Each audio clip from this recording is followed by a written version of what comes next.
Chris Devine, and this is Six String World. Today's Gear of the Year item is the Source Audio Collider. Now, I did a review for this in Performer Magazine earlier this year, and the link for the review is in the space below if you want to check it out.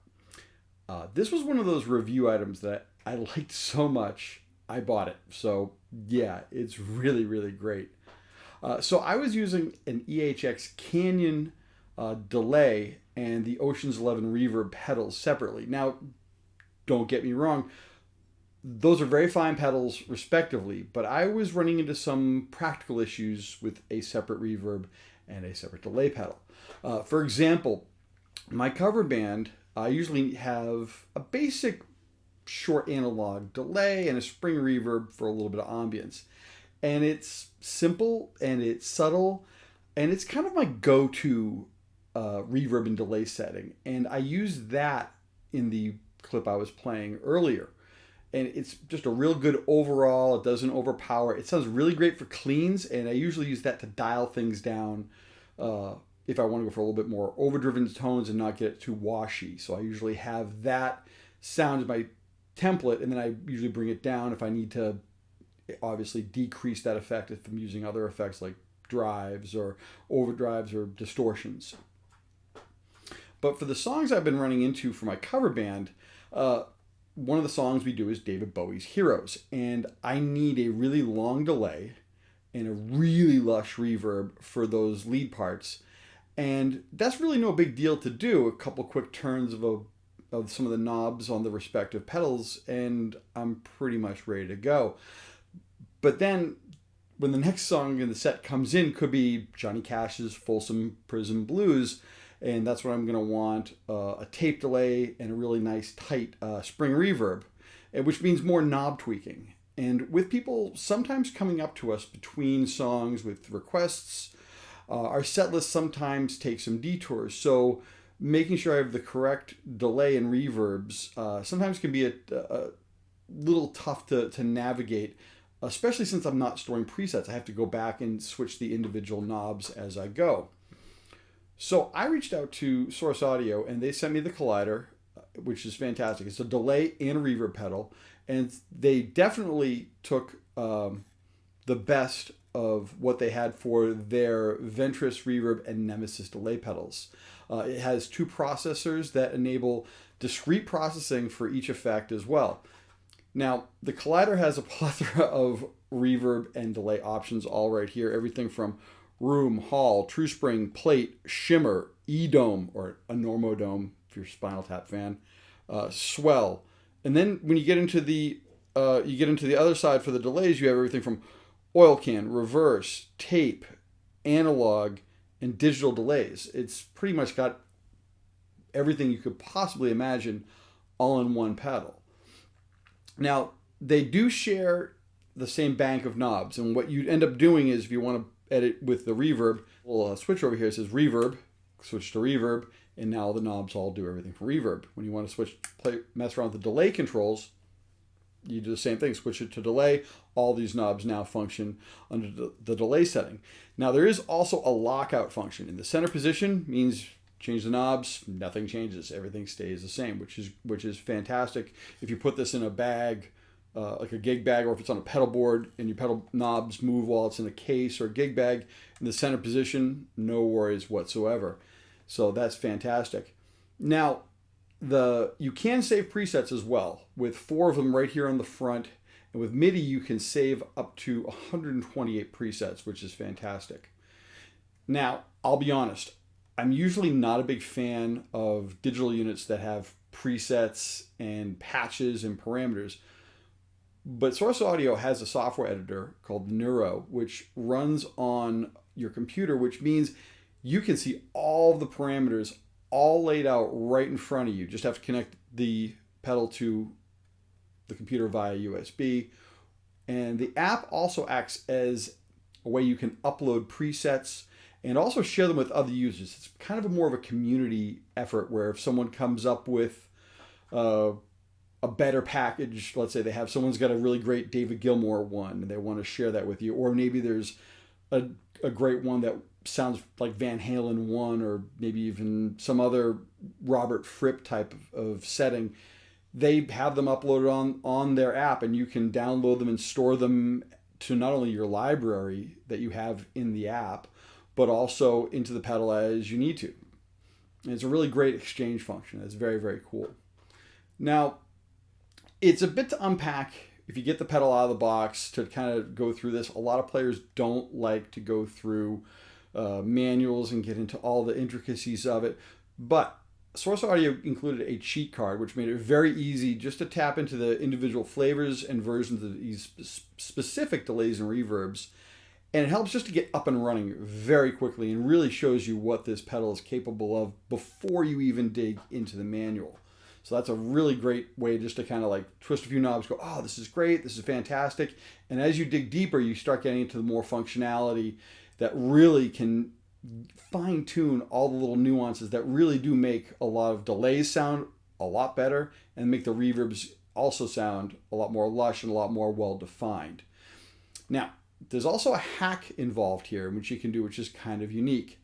You can actually have it to run two separate delays or two separate reverbs instead of a delay and a reverb function. So if you want to get into getting into really crazy, super ambient guitar tones, or even like the Robert Frippertonics type effects, it's not a problem, especially in a single box like this. I like the fact that I could set the reverb and delays for the specific songs I needed, as I mentioned, and I was able to call them up as I needed without having to go back down to the knobs and retweak everything. I made a few of them that worked exactly for what I needed, and I was all set. Basically, what's made this really a big godsend for me is with all these presets that can be saved, I make settings for my original band. And when I play at home, I often like to have long reverbs and delays just for those, like I said, David Gilmour, really lush solo type sounds. So to have presets for my original band as well as when I'm messing around with at home, it's really kind of nice for that. Because a lot of these also don't lend themselves to what my cover band needs. And it's nice to have batches of presets that work for whatever application I'm going for, whether I'm playing in my cover band and I need 3 or 4 different types of delays and reverbs, as well as with my original band, which only needs a couple of them. And then for just playing at home when I want to have like a really nice long reverb and sit back and enjoy all the swells and everything in there that usually wouldn't blend well with other instruments and just get lost. But when you're playing by yourself in your studio late at night with a nice drink in your, at your desk and getting nice and cozy, it's a really great, it's really nice to be able to tap into all of those, save them, and then when my pedal board goes to whatever practice or to the studio, I have all the sounds right at my fingertips that I really need that are practical and work for what I'm doing. Overall, the sound quality is fantastic. They do capture all the signature aspects of their respective effects with tweakability that usually wasn't available in those types of effects, such as having tap tempos for like an oil can delay. It's something that wasn't ever available. Even better is they seem to play with each other when you have them both going. If you've got the oil can going with the E-dome or the shimmer, they just seem to pair nicely with each other. They seem to interact and talk to each other a lot better than you would if you had 2 separate delay and reverb pedals. Now, my favorite sounds in here are the shimmer reverb and the digital delay unit. Now, those are fantastic ones. I love the shimmer. It gives that nice big that string tone that sounds almost like a bit of like an 80s, Roland D50 style keyboard. Very, very cool to play with. And the true spring reverb that they have in here is right out of their own pedal that Source Audio has, the true spring pedal, which is absolutely perfect for capturing amp reverb. And so for players that might not have reverb on their amp, the older style Marshalls or maybe even a dual rectifier, it's great to be able to tap into some of those with a pedal like this. Whether you use it in your effects loop or in front of your amp, because that's stereo in and stereo out, so you could very easily have a stereo rig going in effects loops and be able to get all those tones sitting right where you want them in the amp instead of in front of the amp. Now, that brings me to what I'm using it for. I'm I'm using it in front of my amp at the last device of my pedal board, so all my drives hit this and then go out to my amplifier. So this not only solved my issue of having to deal with constant knob tweaking, but it cleaned up some space on my board, and the sounds are absolutely fantastic with plenty of options in each effect. Super easy to edit via their app, and I was very excited. I was able to use this on a couple of gigs this summer, and I'm looking forward to really digging into making more song-specific reverbs and delays with this device. So overall, fantastic, very easy to work with, plenty of options. Really, again, it was sent to me for review, and I bought one because I had to have it. That tells you how good of a device this is. So I've been beyond pleased, and I'm really looking forward to making more, as I said, specifics for whatever musical situation I'm running into. So this is, and I don't think I'm going to run into any roadblocks for this, which is fantastic. Usually if there's something you go through one of these things, oh, it doesn't do this, or here's where you can't do this. No, everything from soup to nuts is in here for delays and reverbs and anything ambient. So yeah, it's really kind of a one-stop shop for your delay and reverbs, and it's a very small shop at that, which is really cool. So that's today's episode of 2020 Gear of the Year. How about you guys? What did you purchase this year? How about your thoughts on delay and reverb devices? What ones are you using, and how are you using them? You can share that in the comments section below. If you like this channel, please hit subscribe, and the bell icon will let you know when I put up a new video. If you like this video, hit the thumbs up button, and if you want to share this, there's a button for that as well, allowing you to share and post this to social media or send it via email or text as well too. Anyways, thanks for watching, and I'll see you soon. Take care.